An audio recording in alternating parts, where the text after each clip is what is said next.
मुंबई गोवा राष्ट्रीय महामार्ग 17 वर्ष रखडलेला असताना खारपाडा येथे टोल सुरू करण्यात आल्याने सर्वच स्तरांवरून संताप व्यक्त होत आहे. जिल्ह्यातील पत्रकारांनी देखील आक्रमक भूमिका घेतली असून रायगड प्रेस क्लब या संघटनेने थेट रस्त्यावर उतरण्याचा इशारा दिला आहे. या संदर्भात रायगड प्रेस क्लबच्या पदाधिकाऱ्यांनी आज नॅशनल हायवेच्या कार्यालयात धडक देत लेखी निवेदनाद्वारे टोल नाका बंद करावा तसेच स्थानिकांच्या वाहनांना टोल आकारू नये अशी मागणी केली.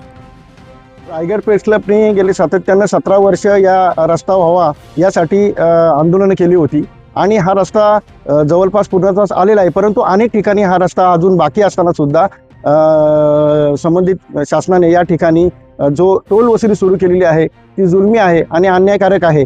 रस्ता सुरू नसताना टोल वसुली करून एक भुर्दंड देण्याचा जो काही प्रयत्न केलेला आहे याला आमचा रायगड प्रेस क्लब विरोध आहे. त्या पद्धतीचं आम्ही नियोजन दिलेलं नाही. दुसरी मागणी अशी आहे की MH46 आणि MH06 या स्थानिक या कोकणात जाणाऱ्या ज्या काही गाड्या आहेत वाहने असतील त्यांना टोल वसूल करू नये ही आमची दुसरी मागणी आहे. आणि जो खारपाडाला जो काही टोल वसुलीचं सुरुवात केलेली आहे तो तात्काळ बंद करावा अशी मागणी आम्ही केलेली आहे. अन्यथा या ठिकाणी मोठे रायगड प्रेस क्लबच्या वतीने रायगडमधील सर्व पत्रकार एकत्र येऊन त्यांनी मोठे आंदोलन छेडतील असा इशारा आम्ही आज संबंधित अधिकाऱ्यांना दिलेला आहे.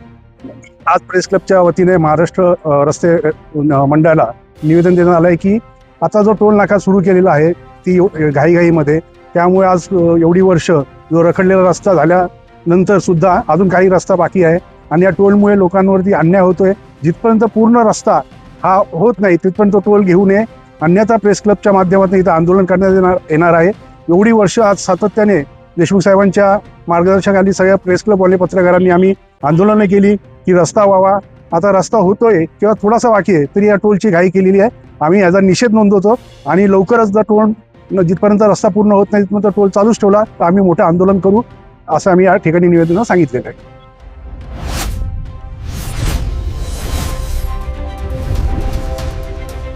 महासागर न्यूज.